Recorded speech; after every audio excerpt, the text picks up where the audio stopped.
Thank you so much for inviting me to join you today. My name is Rob Freeman. I'm the Assistant General Manager of the City of Los Angeles Emergency Management Department. So I'm an emergency manager. I'm not a scientist, but it's yesterday 25 years since Northridge, and sometimes when we're teaching our Emergency Operations Center classes, I'll ask for a show of hands. How many people were in public safety or emergency operations in 1994? We used to get a lot of people that would raise their hands, less and less. Now, it's a few of us that are remaining, but what I'd like to do today, very briefly, is to tell you a little bit about who we are, the Emergency Management Department, and then look at some things that have changed since 1994. There have been a lot of changes in the way that we're organized and kind of how our profession operates. We've had some really dynamic changes in our physical facilities and technology. We've changed the way that we get prepared for disasters through planning, and then we're doing a lot of exciting new things to help our community be more resilient and prepared for disasters. So, Emergency Management Department, we're a small 25-person civilian oversight agency, so our job is to make sure that all 49 city departments are playing nice in the sandbox before, during, and after events. We do that by maintaining a network of emergency operations plan at the large level all the way down to standard operating procedures and departmental emergency plans. So that's certainly changed a lot since the Northridge earthquake. We now have hazard and function-specific plans for virtually every kind of disaster you could think that would hit Los Angeles, including tsunami, public health, cybersecurity, a lot of the things that we've been working on more recently. We're also responsible for coordinating emergency operations training and exercise. So we offer a series of in-house courses for our EOC responders and connect people to a lot of different training throughout the country. We manage the city's Emergency Operations Center. We're very pleased about that facility. We'll show you a little bit about that and talk about how things have changed, but we're responsible for that physical plant and the kinds of equipment and technology that resides in it. And then we've got a group of people whose job it is to help prepare our residents and communities, and a lot's changed in that regard since 1994. And then we've got a cost tracking, administrative, and financial support function as well. So thinking about, how did we operate as a profession in 1994 and what's different today? Definitely we take an all hazards approach. As I said, we've developed some standards that help us to be ready for any kind of a disaster. And a big change for us has been improved multi-agency coordination and leadership. When I first started working in the city EOC, it was run by the Los Angeles Police Department, and they only invited other people when absolutely necessary. And that's changed a lot, not only from the leadership model, that it's more than just a police-led model, the fire department, emergency management, other key agencies, but creating roles and responsibilities for all of our partner agencies. And events of 2001, 9/11, also made a change in that, and that there are more civilian and support agencies involved, those of you dealing with infrastructure that are now part of that Homeland Security, public safety team. So we've had a lot of growth in terms of how we work together as an organization, and some broadening of the leadership model. In the field, we practice unified command. In the EOC, we practice unified coordination. So our model brings together law, fire, emergency management, and the mayor's office as a four-part leadership team. We've developed some standards that have helped us to do things the same way across the nation. It didn't used to be that way. East Coast EOC would be very different from a West Coast EOC. Now with the National Incident Management System, the way our profession works, the way our facilities are set up, the way we communicate with one another, it's all coordinated through a National Incident Management System and a National Response Framework and a National Recovery Framework. So some of the icons you see at the bottom of the page there, these folks are all working together in a much more cohesive way than was the case in 1994. We're also making great strides towards certification and qualifications. In the old days, the only thing you needed to be an EOC responder was a pulse and a willingness to work overtime, and then the city had a job for you. Not so much anymore. If you think about the specialized jobs that our first responders have in the field, if you're going to respond to a hazardous materials incident for the LA Fire Department, you have to have the right training and certification. If you're a rookie firefighter, you're not going to be plugged into that kind of a strike team deployment. Well, what qualifies you to be an emergency manager? What qualifies you to be a responder for your agency in the EOC? Now with state OES, we're headed towards a credentialing program, and that's a big step up for us. Grant funding resources are a big change since 1994, particularly since the creation of the Department of Homeland Security.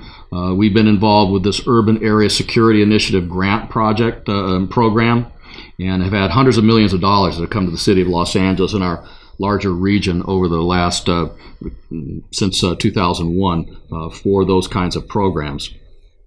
Advanced event planning is something else that we've been very involved in from a homeland security standpoint, taking the kinds of practices that served us well for how we prepared for, responded to, and recovered from an earthquake or a fire and a flood. How will that help us to prepare for a major planned event? It could be a teacher strike. It could be a major sporting event. It could be the 2028 Olympic Games. So the kind of things that we've been developing as a profession have really grown. Got two photos here. It's a really big screen, so you can, the nervous guy in the middle of that shot on the left was my boss, Bob Canfield of LAPD. And that was a shot during the Northridge earthquake. That was the old city EOC. 4 floors underground in a bomb shelter. Fortunately, we've been able to design and construct a new state-of-the-art EOC. We've been there for 10 years now, so that gives you an idea of how we've grown as a facility. Much better space, much better organization, much better concept of operations. That center that I had the privilege to be on the design team for, it's designed to handle the catastrophic earthquake or events that you folks are helping us to know what's that going to mean, what kind of damage can we expect. We also have made some big improvements in the way we do unified command posts. It used to be just a suburban or a tent set up in a parking lot. Now we've got a lot of mobile vehicles and a lot of other things that we can use for unified command posts. And then we've come a long way in how we manage public information. We've got a joint information center stood up this week that's dealing with the UTLA strike.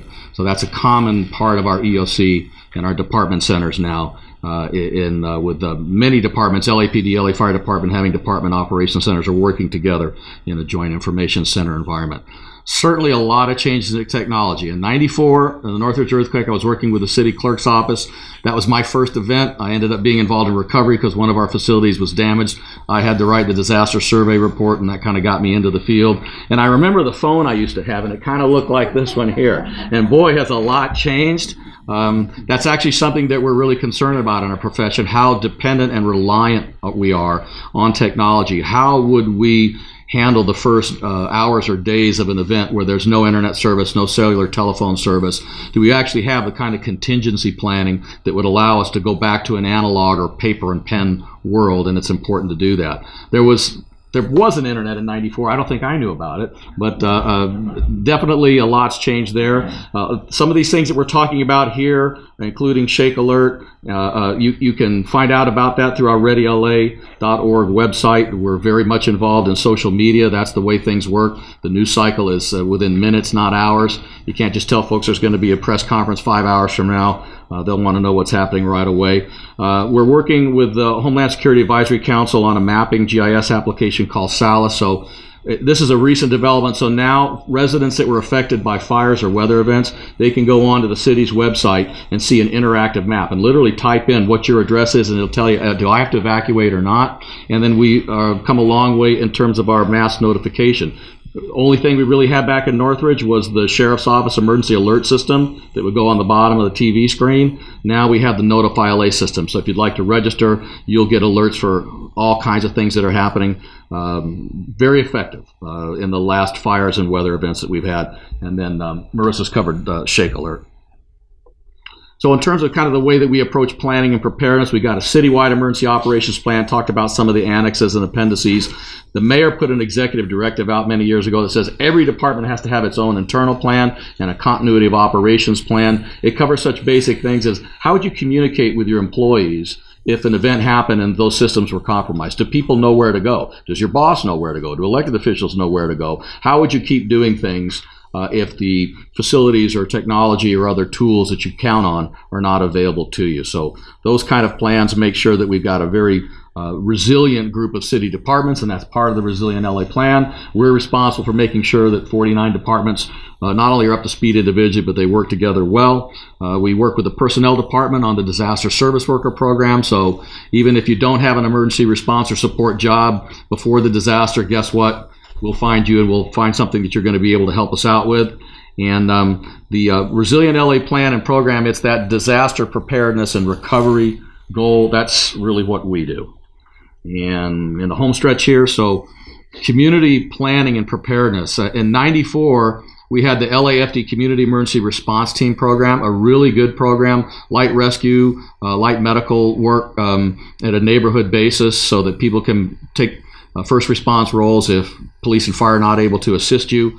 But we've taken this a step further. We've leveraged some of our best practices for planning and preparedness that works for government agencies, and we've made that available to the public, to our communities, through the Ready Your LA Neighborhood, the Ryland program. So now we're engaged with the community and doing neighborhood level plans, because we know in a catastrophic event, it's going to be important for people to be resilient on their own. It might be a week or two or longer that you're going to have to be going it alone. We're going to have limited capability to assist you. You've got to be part of the resource and part of the solution. Talked about social media and how that technology connection has changed so much.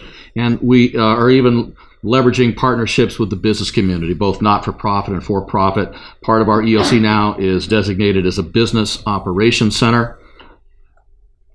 And who's the guy on the left with all the hair? I don't know. But that's actually a picture of me with Mayor Reardon back in the day. And I know we've got a number of other folks to follow, so I'll go ahead and get off the stage. But I'm available to answer questions at the end. Thank you so much for having me here today.